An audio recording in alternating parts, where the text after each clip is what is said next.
Assalamualaikum warahmatullahi wabarakatuh.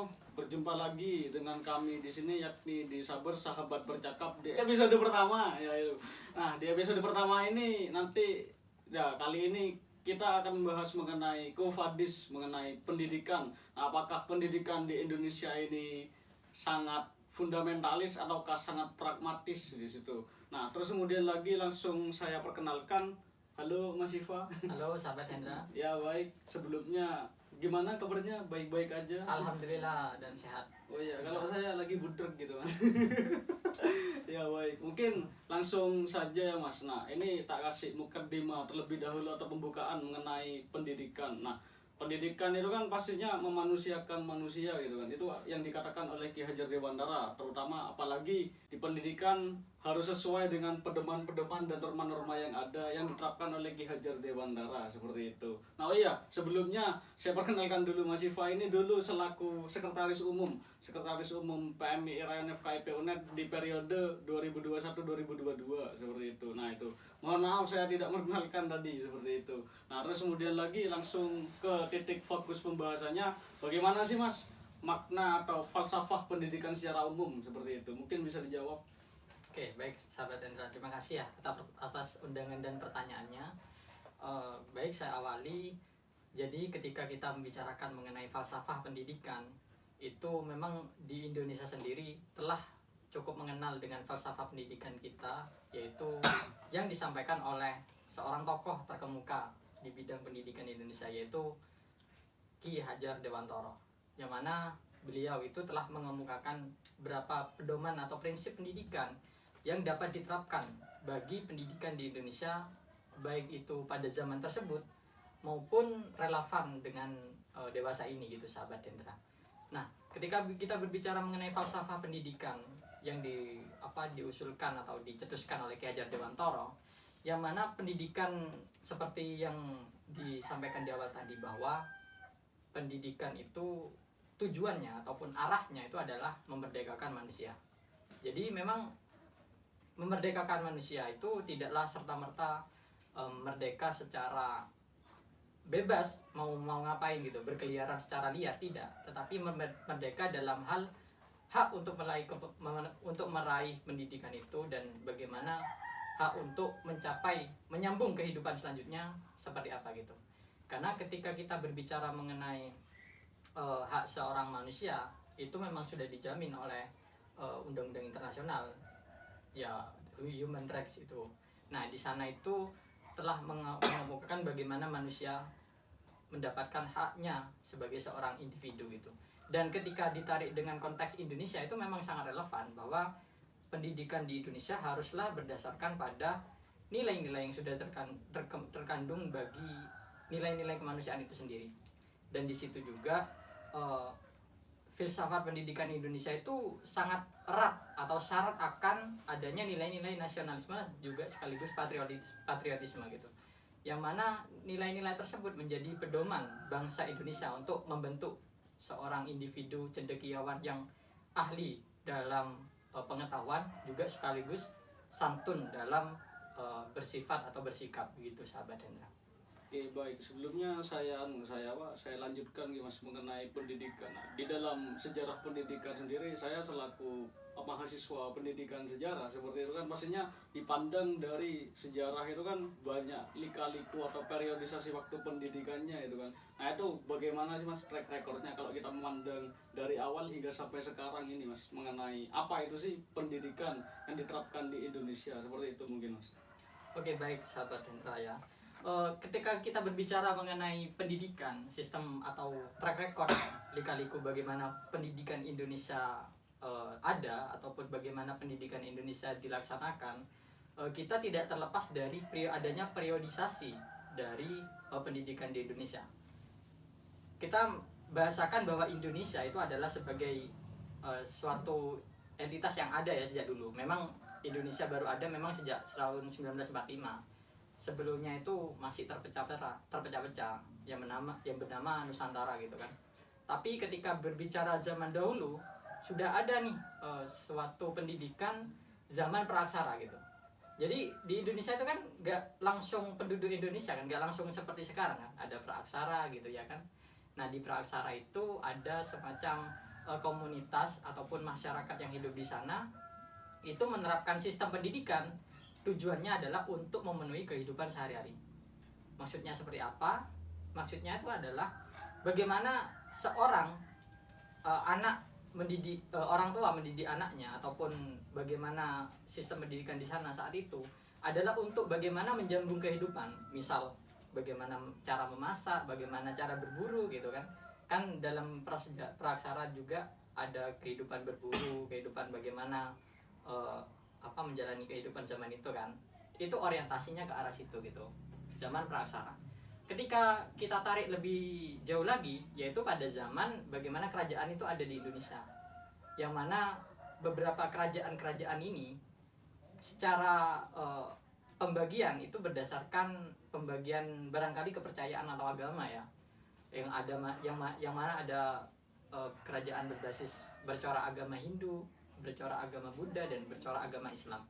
Nah, di pembelajaran sistem pendidikan yang dilaksanakan oleh kerajaan-kerajaan yang punya berbasis agama ini atau kepercayaan ini, itu orientasi pendidikannya diarahkan untuk bagaimana pendidikan terhadap kepercayaan atau pengetahuan yang sifatnya itu adalah ibadah gitu, ibadah peribadatan, dan bagaimana mereka menjalankan kehidupan sehari-hari sesuai dengan konteks zaman itu gitu.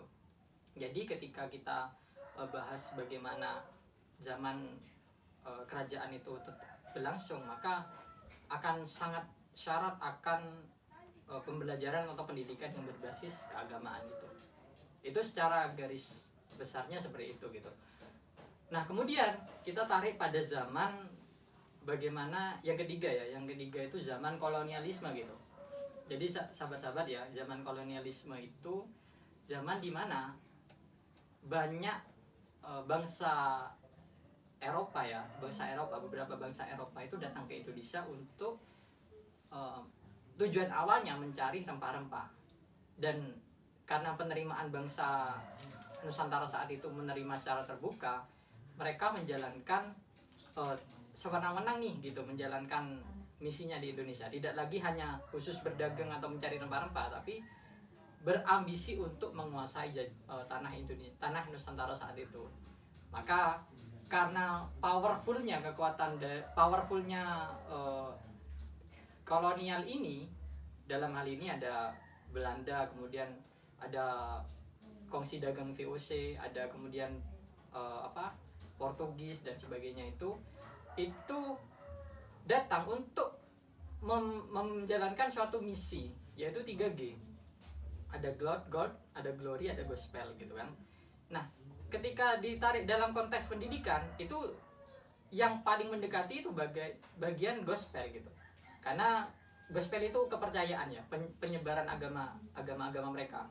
Jadi mereka datang ke Nusantara itu memiliki agamanya sendiri, ada Kristen, ada Protestan. Padahal di Indonesia sudah ada beberapa kepercayaan dan agama, misal agama Hindu, Islam, dan agama Buddha gitu kan. Datang kemudian menjalankan atau membuka sebuah sekolah yang berbasis keagamaan itu, gitu kan.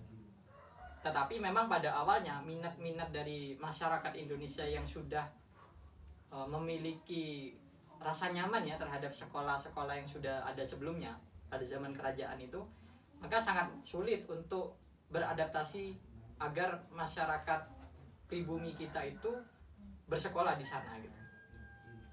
Yang mana orientasinya adalah kepercayaan agama gitu. Alhasil pada tahapan selanjutnya masih di zaman kolonialisme, suatu pendidikan, sistem pendidikan itu diarahkan untuk membentuk seseorang lulusan yang mampu dialokasikan tenaga kerjanya sebagai ilmunya sebagai tenaga kerja. Jadi sebuah sistem pendidikan zaman kolonial pada perkembangan itu telah menyekolahkan sifatnya eksklusif masih ya. Yang bisa sekolah itu bangsawan dan beberapa orang kaya, pejabat gitu. Dan orientasinya adalah mencetak mereka menjadi seorang pegawai gitu kan. Pegawai birokrasi pemerintah, dalam hal ini seperti contohnya Hindia Belanda gitu. Menjadi pegawai dan sebagainya. Namun tidak dipungkiri pada zaman tersebut terdapat warga negara Indonesia yang berhasil menempuh pendidikan itu tapi berjuang untuk masyarakatnya sendiri, untuk bangsa Indonesia. Misal Ki Hajar Dewantoro yang disebutkan tadi, ada juga Insinyur Soekarno dan beberapa tokoh bangsa. Artian dalam masa kolonialisme itu, pada perkembangan selanjutnya yang kolonialisme selanjutnya itu, pendidikan diarahkan untuk menjadi pegawai, tapi di sana ternyata dimanfaatkan untuk mencari ilmu sedalam-dalamnya dan melawan adanya kolonialisme itu, sehingga timbullah pergerakan nasional akibat sistem pendidikan. Jadi sistem pendidikan itu bisa membuat pergerakan nasional ya. Sistem pendidikan itu bisa membuat warga tergerak untuk menjadi seorang yang mempelopori pergerakan nasional gitu, sahabat. Itu zaman kolonial. Kemudian pra kemerdekaan ya, sebelum kemerdekaan itu kan peralihan kekuasaan kan, Jepang di sana. Cuman Jepang ini punya sistem pendidikan yang berbeda, sahabat Hendra, yaitu warga negara ini pribumi itu diarahkan untuk menjadi prajurit gitu. Mereka dibentuk sekolah di sana dibentuk sekolah bagaimana menjadi seorang prajurit pada divisi ini, kan ada Keibodan, ada Seinendan dan sebagainya, ada yang mana arahnya itu untuk mencetak mereka menjadi prajurit agar Jepang selaku penguasa setelah Belanda mampu menguasai minimal Asia Timur Raya, memenangkan Asia Timur Raya. Jadi memang adanya sistem pendidikan yang dibentuk oleh pemerintah manapun itu sangat berpengaruh bagi Indonesia, bagi masyarakatnya. Maka sistem pendidikan itu juga berperan penting bagi pembentukan bangsa gitu. Jadi itu pra kemerdekaan. Pasca kemerdekaan bagaimana masyarakat Indonesia mencari arti pendidikan, falsafah pendidikannya sendiri, sehingga perkembangannya pada dewasa ini ya pendidikan sebagaimana kita dapati hari ini. Begitu mungkin sahabat Hendra. Iya, langsung tak tanggapi. Mungkin dari pernyataannya Mas Iva tadi itu kan pendidikannya ya masih sangat pragmatis sekali kan kalau kita lihat dari sana, karena orang-orang misal kita lihat pada zaman masa Jepang itu kan militeristik gitu kan. Nah, kalau militeristik kan kita dituntut untuk menjadi tentara saja, tidak bebas kan. Itu kan masih terbelenggu Mas, seperti itu Mas. Nah, terus kalau kita kaitkan lagi dengan era industri 4.0. Nah, 4.0 ini kan kita dituntut untuk merdeka dalam belajar gitu kan Mas. Nah, di kurikulum merdeka sendiri kan diajarkan bahwasannya pendidikan itu harus mengarah kepada pendidikan falsafahnya Ki Hajar Dewantara dari sana kan Mas. Nah, terus kemudian lagi ini kita kan sebagai sahabat dan sahabat di PMI pada khususnya kan dari situ kan harus beradaptasi bahwasannya ya kita harus menyesuaikan diri dengan zaman dan perubahan yang ada kan. Nah, terus kemudian lagi jika kita kaitkan dan kita korelasikan, itu bagaimana sih peran kita biar kita ini tidak ketinggalan gitu Mas sebagai kader PMI di dalam menyikapi perkembangan teknologi khususnya di industri 4.0 seperti itu Mas. Oke. Baik, terkait dengan bagaimana sebuah tantangan zaman 4.0 revolusi industri 4.0 dan bagaimana cara pandang, cara menyikapi terhadap adanya perkembangan itu bagi seorang kader PMII ya. Bagaimana menghadapi itu? Tentu pertama yang ingin saya ucapkan adalah bahwa perkembangan zaman itu adalah sebuah keniscayaan. Perkembangan teknologi adalah sebuah keniscayaan yang tidak bisa ditolak, tidak bisa dilawan, tetapi harus diterima dengan syarat adaptasi. Karena teknologi ini sebagai sebuah koloni baru ya, kita sebutkan sebuah koloni yang ibaratnya keberadaannya sama kayak manusia gitu. Bisa berpotensi menguasai, bisa dikuasai gitu. Artinya ketika kita lengah dengan adanya teknologi ini, maka tidak dibungkiri nanti akan ada kita yang menjadi ibaratnya kita tidak bisa memanfaatkan teknologi dengan baik gitu. Maka seorang kader pergerakan yang mengalami masa tersebut, pendidikan dalam hal ini pendidikan itu kan sifatnya universal ya, bukan tidak hanya formal kan. Pendidikan yang ada di dalam dunia pergerakan itu harus relevan dengan hal ini, yaitu bagaimana kita tidak lagi tidak adaptif terhadap zaman. Karena ketika kita mengutip pembicaraan dari Arnold Toynbee ya kan, seorang tokoh yang mana bahwa perkembangan suatu zaman itu ditentukan oleh segelintir orang kreatif yang mampu berkreasi terhadap zaman itu. Jadi ketika zaman itu tidak serta-merta terjadi begitu saja, ada segelintir kreatif yang memperbarui itu. Tentu segelintir kreatif ini telah menemukan atau telah mendapatkan pendidikan yang sudah layak daripada kebanyakan orang lain gitu, sehingga mampu mendesain zaman bisa berkembang gitu kan, misal dengan penemuan dan sebagainya. Nah, maka kita itu haruslah mampu untuk mengikuti cara pikir mereka.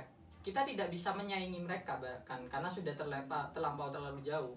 Tapi kita bisa mencontoh mereka dan menginovasikan bahwa penggunaan zaman, penggunaan teknologi itu dapat menuntun kita ke arah lebih baik gitu.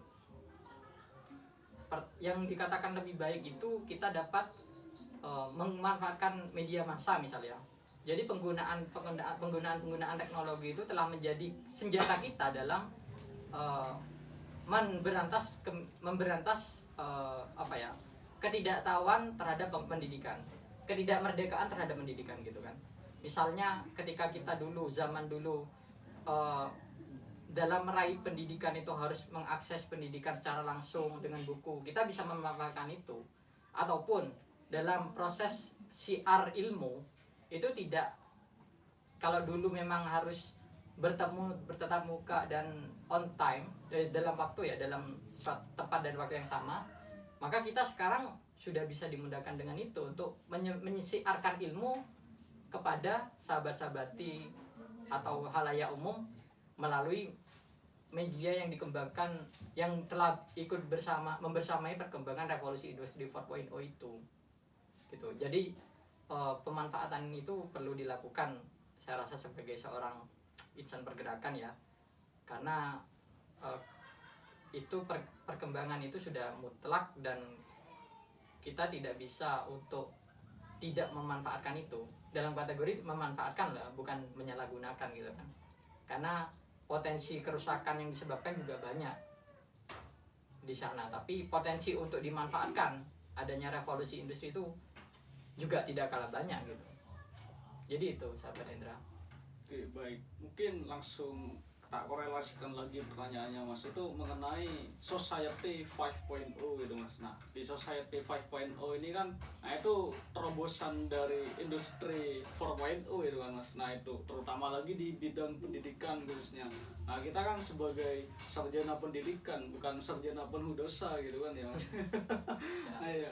Nah, sarjana pendidikan di sini kan kita dituntut bahwasanya kita harus apa ya, mengimplementasikan apa yang kita dapat. Nah, di dalam PMI sendiri kan ada pemikiran bahwasanya ada manhajul fikr. Nah, manhajul fikr sendiri kan berasal dari Aswaja yang memiliki 4 pilar utama kan itu kan Mas. Nah, terus dari manhajul fikr tadi kita terapkan di manhajul harokah posisinya kan Mas. Nah, manhajul harokah nah itu kan prinsip kita dalam menjalankan sesuatu gitu kan Mas. Nah, terutama contoh lagi di pendidikan. Nah, di pendidikan kan harus balance gitu kan Mas. Nah, misal di akademik, iya kita harus menguasai, di organisasi kita juga harus menguasai dari situ kan Mas. Nah, terus kemudian korelasinya di pendidikan. Nah, kita kan harus mengejar juga dari 4.0 sampai 5.0, dari industri sampai ke society gitu kan Mas. Nah, itu bagaimana sih Mas kita agar tidak ketinggalan, agar tidak apa ya, tadi yang dijelaskan oleh Mas Iva itu tidak pragmatis, tetap menerapkan nilai-nilai fundamentalis akan tapi tidak pragmatis dan tidak monoton gitu Mas, seperti itu. Oke. Oh, baik ya. Dengan adanya perkembangan zaman itu bagaimanakah ketika dihadapkan dengan realita zaman, bahwa realita seorang insan pergerakan untuk berkuliah dan berorganisasi, begitu ya? Yeah. Jadi ketika berbicara mengenai seorang insan pergerakan, memang mereka itu adalah seorang akademisi kan pastinya. Dalam hal ini mahasiswa yang telah menempuh, yang sedang menempuh pendidikan formal dalam bangku kuliah, juga sedang menempuh proses di organisasi gitu. Nah, dua hal ini organisasi dan kuliah itu adalah sebuah hal yang keduanya memiliki sebuah impact terhadap pertama ilmu pengetahuan mereka sendiri, dan selanjutnya bisa diterapkan untuk penyebarluasannya gitu. Dan kedua ini penting gitu kan, penting dalam hal ini, pentingnya pentingnya perkuliahan dan organisasi itu tidak semudah itu didapatkan bebarengan. Tentu harus didalami, dan harus kadangkala sahabat-sahabati dihadapkan dengan pilihan bagaimana mendalami itu. Cuman sebagai insan pergerakan dalam menghadapi zaman, dalam menghadapi pertama realita tersebut, realita antara kuliah dan organisasi itu, keduanya bisa dikatakan punya nilai positif, dan keduanya memang saya rasa sangat perlu ya untuk didalami ya. Jadi orang kuliah oke, dan organisasi oke. Cuman memang tantangannya itu berat sahabat-sahabati ya. Bisa sahabat-sahabati semua sekalian rasakan ya, bahwa kadang harus fokus kuliah dan harus fokus organisasi itu orang itu cenderung menilai bahwa ini salah satunya berkorban gitu, salah satunya dikorbankan agar bisa dapat secara maksimal, ataupun ketika kita ingin mendapatkan satu, maka yang satu gak usah gitu. Nah, itu memang sebuah pilihan yang saya rasa akan membawa ke arah dilematisme. Cuman adanya sistem organisasi dan adanya sistem formal yang sedang berjalan itu juga keduanya saya rasa punya impact yang harus sahabat-sahabati prioritaskan nih. Mana yang kemudian menjadi prioritas. Bukan salah satunya harus dihilangkan, tapi ada prioritas yang harus sahabat-sahabat dipilih, tentu dengan konsekuensi yang konsekuensi yang harus sahabat-sahabat didapatkan. Cuman apakah pilihan itu salah atau benar, itu tidak menjadi pilihan, tidak menjadi nilai salah atau benar, karena subjektif sifatnya dan latar belakang setiap orang berbeda.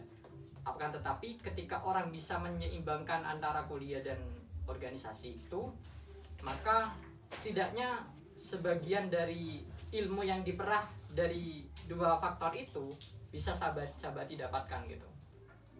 Nah, itu sebuah pilihan gitu kan. Tapi sahabat-sahabati harus tahu bagaimana, kapan harus belajar, kapan harus mengimplementasikan gitu. Kalau belajar, barangkali yang terkenal memberikan pembelajaran itu adalah bangku kuliah kan. karena itu formal dan ada pelajaran. Padahal ketika kita berbicara tantangan ke depan itu tidak hanya kuliah, tidak hanya pembelajaran formal yang akan didapatkan selain menjadi akademisi ya. Kalau akademisi mungkin pembelajaran formal relevan ya, melainkan pembelajaran hidup itu jauh lebih penting gitu sahabat-sahabat. Nah di sanalah peran sebuah organisasi apapun ya, dalam hal ini barangkali kita contohkan PMII Pergerakan, itu mempunyai suatu formulasi untuk sahabat-sahabati dapatkan atau pelajari secara gratis dengan keikhlasan hati dan pengabdian yang barangkali bisa menjadi bekal nanti untuk kehidupan bermasyarakat gitu. Karena ilmu non formal itu juga barangkali menjadi ilmu yang penting untuk didapatkan bagi kehidupan selanjutnya gitu. Jadi sebuah pilihan yang sebetulnya bisa dieksplor lebih dalam dan kalian bisa tahu jawabannya mana yang lebih baik gitu kan. Dan apakah bisa meraih keduanya secara bersamaan, itu bisa menjadi pertimbangan. Itu pertama itu kalau berkait dengan pilihan. Kedua, ketika berbicara mengenai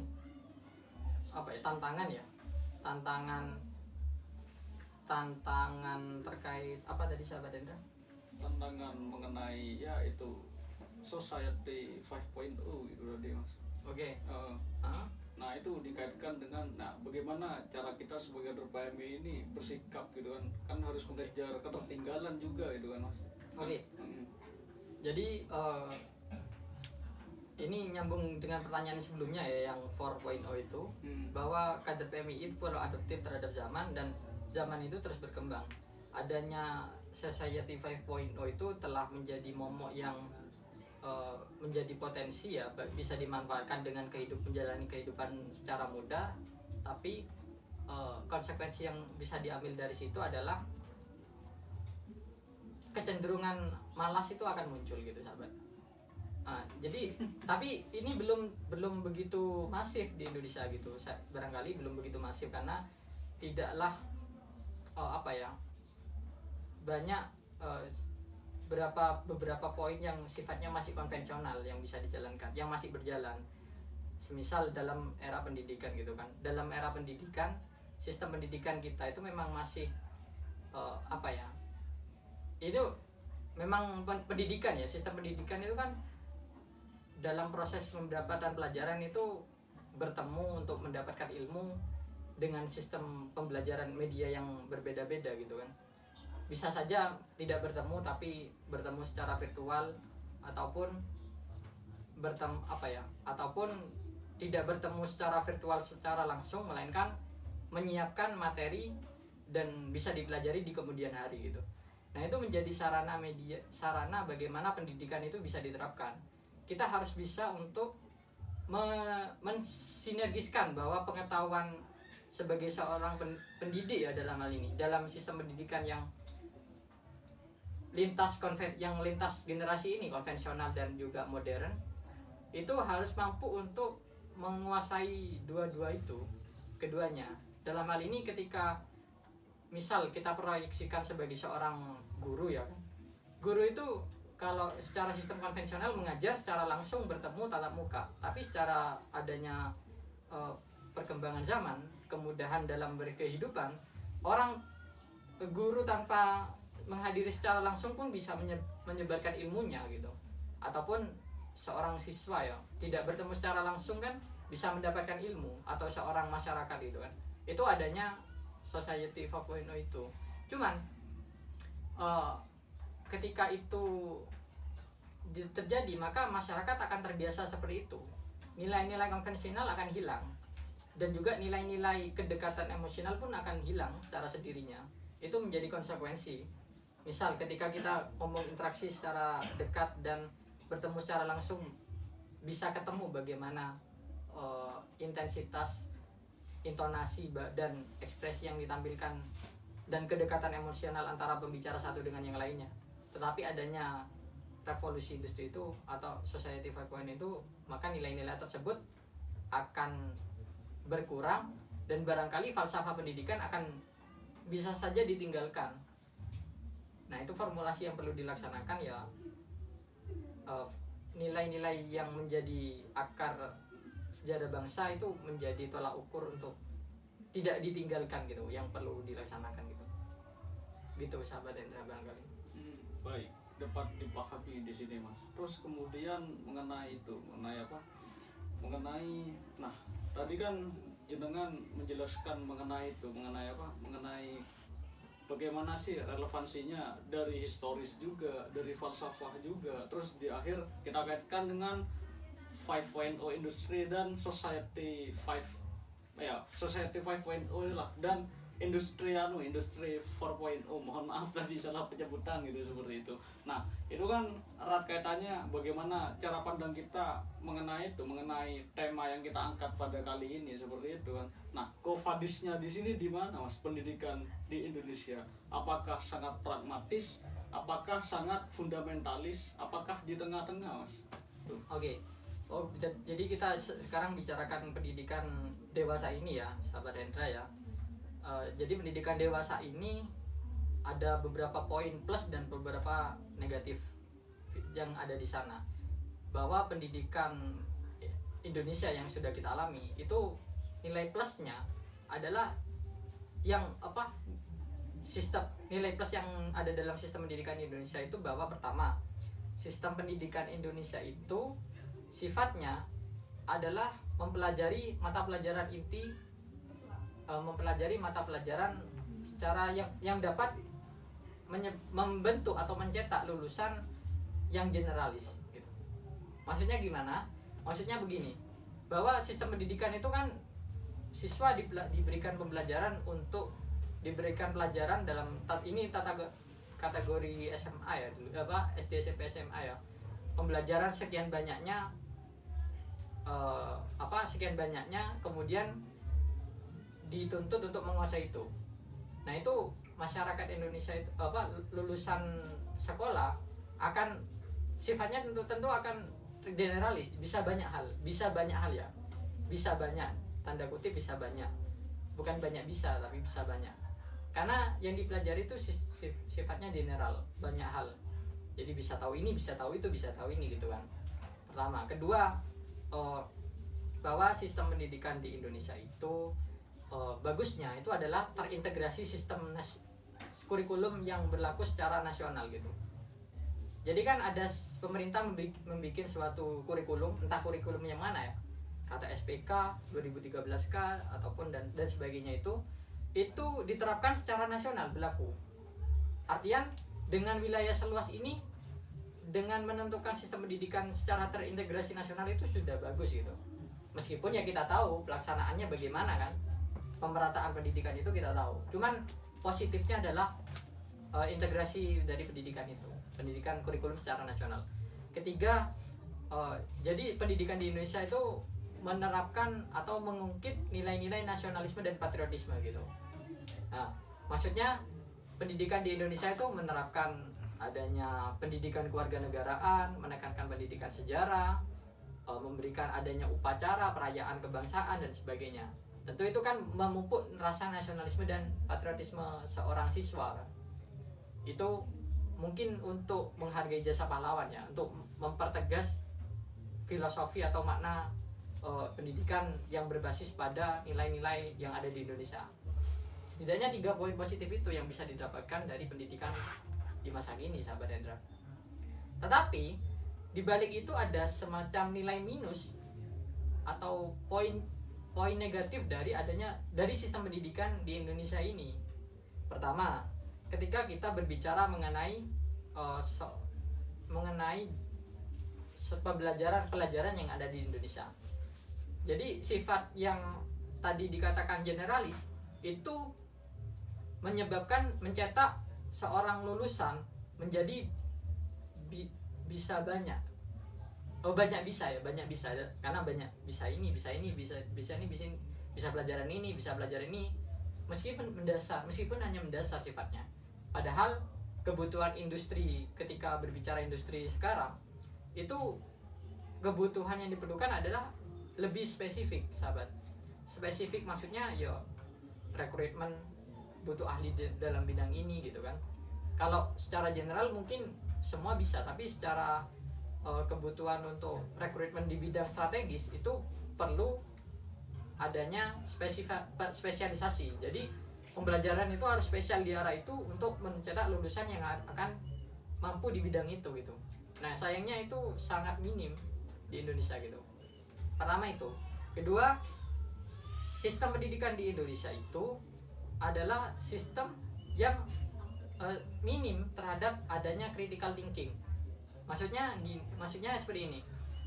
Sistem pendidikan di Indonesia itu secara berlangsung bahwa sistem pendidikan itu sifatnya mungkin pragmatis ya di sini ya. Maksudnya tidak menekankan adanya critical thinking, berpikir kritis gitu sahabat.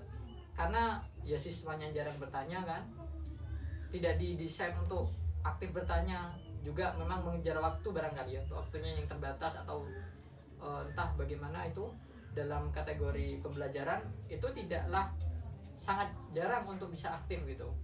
Setidaknya rata-rata gitu. Kalau yang aktif pasti ada tapi tidak secara merata bisa aktif bertanya gitu. Yang kedua, pembelajarannya itu sifatnya juga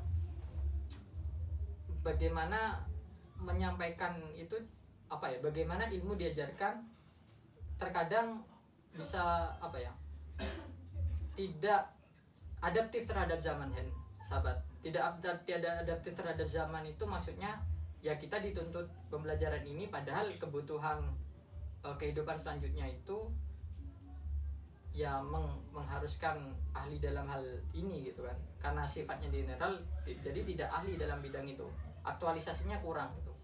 Jadi nyambung ke poin yang ketiga ini selanjutnya, yaitu bentuk aktualisasi kurang karena mereka dicekoki pembelajaran yang sekian banyak, waktu aktualisasi diri itu jarang. Waktu aktualisasi dalam hal ini mengeksplorasi bakat dan minatnya, kemudian bagaimana menyusun jangka panjang kehidupannya untuk menjadi seorang lulusan yang baik gitu kan. Nah itu saya rasa perlu untuk dibenahi ya dalam hal penyediaan wadah aktualisasi gitu di Indonesia, sehingga itu perlu untuk dilaksanakan, perlu untuk diterapkan dari berbagai lini, baik itu yang sifatnya top down atau bottom up. Maksudnya baik itu dari kebijakan pemerintah untuk diterapkan oleh sekolah dan diterapkan oleh guru kepada siswa, ataupun baik dari sekolah-sekolah yang menginisiasi untuk mengadakan suatu aktualisasi itu. Minimal sekolah-sekolah itu mampu semakin berkembang, semakin banyak sekolah-sekolah yang menyediakan forum aktualisasi diri siswa gitu. Itu kemudian dalam dalam progres pendidikan lulusan di Indonesia itu tidak ketika mengutamakan, mengorientasikan hasil gitu sahabat. Ini poin yang keempat ya.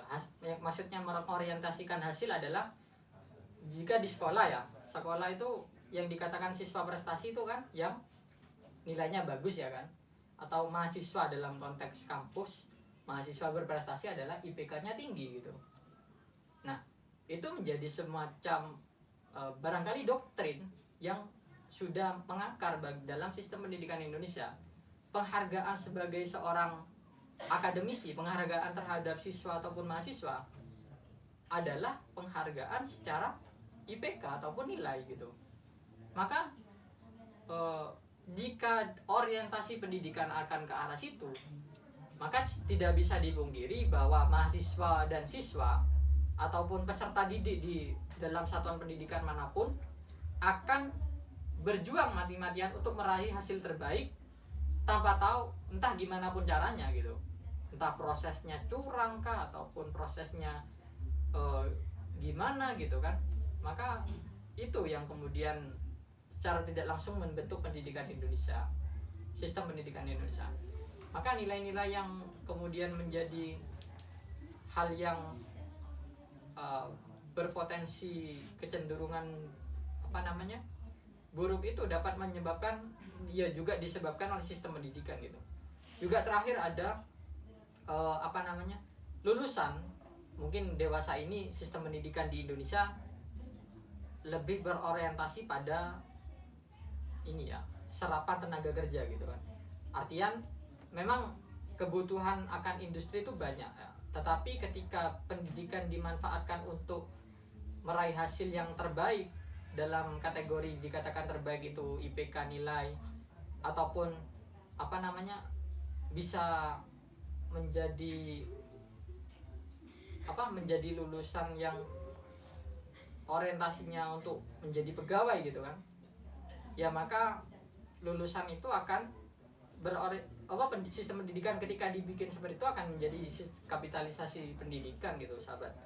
Jadi pendidikan dikapitalisasi untuk mencetak menjadi pegawai, bukan menjadi leader, bukan menjadi orang yang kreatif, bukan menjadi orang yang adaptif terhadap zaman tetapi tidak meninggalkan kulturalnya, melainkan menjadi pegawai gitu kan. Maka apa bedanya pendidikan yang demikian itu dengan pendidikan yang telah lalu zaman kolonial gitu. Jadi saya rasa ketika kita kembali pada topik pembicaraan mengenai pendidikan, Quo Vadis pendidikan ini, barangkali saya pikir masih terdapat begitu banyak lubang yang perlu ditambal bagi pendidikan Indonesia. Yang salah siapa? Ya salah, kita tidak bisa hanya menjustifikasi satu pihak. Jadi bisa dikatakan pendidikan sekarang ini sifatnya pragmatis, sahabat Hendra. Karena anggaran APBN Indonesia itu kan sekitar tahun 2021 itu 20%-nya diarahkan APBN ya, diarahkan untuk pendidikan. Tapi nyatanya dampak bagi GDB, Gross Domestic Bruto, di Indonesia itu masih kalah jauh dari negara-negara yang ada di belahan dunia lain. Bahkan tidak bisa mencapai standar kriteria pemanfaatan pendidikan bagi negaranya gitu. Jadi memang dimanfaatkan bagaimana pendidikan itu dikapitalisasi, dan ternyata dengan dana-dana yang semakin besar itu tidaklah memberikan impact yang bagus bagi pendidikan itu sendiri, bagi bangsanya. Karena ini barangkali sifatnya teknis dalam berbicara ini, pendidikan yang banyak itu kok bisa sih nggak bisa memberikan efek yang banyak, impact yang bagus bagi keberlangsungan kehidupan warga negara Indonesia. Karena ada beberapa contoh yang buruk yang barangkali bisa diakui secara oknum ya. Ini dikorupsi kah, ataupun ini diagendakan program yang barangkali tidak relevan dengan tantangan zaman, hanya seremonial. Itulah yang menjadi titik bagaimana pendidikan itu tidak sampai pada tataran klimaksnya. Jadi diprogramkan tapi tidak sampai tataran klimaks untuk tercapai gitu. Ya karena ada beberapa permasalahan-permasalahan yang kemudian terjadi di lapangan, itulah yang kemudian bisa menyebabkan itu tidak terlaksana gitu. Jadi secara tidak langsung pendidikan Indonesia sifatnya pragmatis ketika kita berbicara kepada topik gitu. Ya, kurang lebih itu sahabat. Oke, baik. Jadi di sini kesimpulannya, kalau kita lihat dari penjelasan yang ada itu kan, kalau kita lihat dari atas, penerapan konsepnya pun kan sangat baik, terutama bagi kurikulum yang diterapkan di pendidikan Indonesia sendiri, bahwasanya kan yang diterapkan itu mengenai pendidikan yang sangat fundamentalis. Namun yang sangat disayangkan di sini kan dari sistem yang diterapkan atau dijalankan oleh orang-orang atau oknum yang ada itu kan ya Mas. Nah, oknum-oknum itu kan memanfaatkan hal tersebut. Nah, untuk nantinya pendidikan kita ini ya sangat-sangat pragmatis sekali seperti itu kan. Nah, dari sini kan dapat disimpulkan, nah, pendidikan ini ya sangat perlu perlu menjadi perhatian kita. Nah, sebagai kader PMI juga. Nah, kita juga kan dikejar bahwasanya Nah, force itu kan dari yang tadi dijelaskan oleh Mas Siva, critical thinking. Nah, critical thinking kan juga perlu juga di situ kan. Nah, critical thinking dalam apa? Dalam berpikir dan memahami konteks pendidikan di kala ini seperti itu. Terus kemudian lagi, Mas, apa closing statement dari sampean mengenai pendidikan itu bagaimana? Oke. Kan pragmatis sekali kata sampean gitu. Oke. Jadi sebetulnya pendidikan di Indonesia itu menjadi tantangan besar kita bersama. Bukan hanya tantangan seorang menteri, bukan hanya tantangan seorang guru sekolah ataupun tantangan orang tua dalam membiayai kuliah, melainkan semua ini adalah tantangan kita bersama dan menjadi kewajiban bersama kita semua dalam menjalankan atau memperbaiki sistem pendidikan kita, baik itu yang sifatnya mikro maupun sifatnya makro.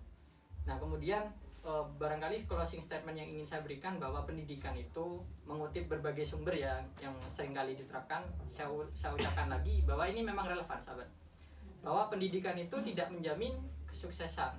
Pendidikan itu tidak menjamin kesuksesan, tetapi dengan pendidikan setidaknya berpeluang besar untuk sukses itu ada gitu. Kita berpeluang untuk peluang untuk sukses itu terbuka, sahabat. Jadi pendidikan tidak menjamin sukses, melainkan peluang untuk sukses dengan pendidikan itu ada gitu.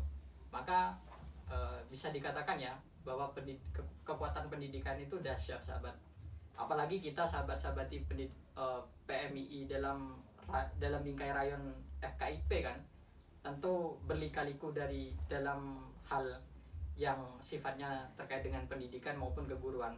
Jadi kita tentu menjadi salah satu prajurit yang harus membuat kemenangan terhadap pendidikan kita.